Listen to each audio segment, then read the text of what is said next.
是 L9 Ultra 的底盘，这是 L9 Levis 800伏手动悬架的底盘。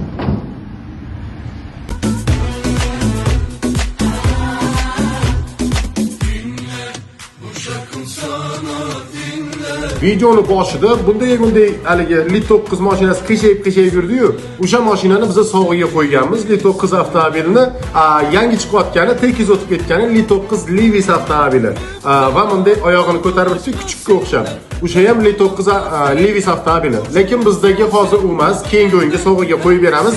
Hozir Li9 avtomobilini yutib olish uchun so'nggi joylar qoldi. Li9 dan tashqari Mercedes, BMW, Tesla, Equinox, Malibu 2 hamma mashinadan bor. Qatnashmoqchimisiz? Mana tepada nomer 7965 162 2020 ga Telegramdan hozir yozing. 5 minutlik video tashlab beraman, shuni ko'rib keyin qatnashing. Qatnashish pullik 1100 rublga, 155 ming so'mga, 7000 tanga evaziga. Omad, shoshiling, so'nggi joylarga ulgurasiz.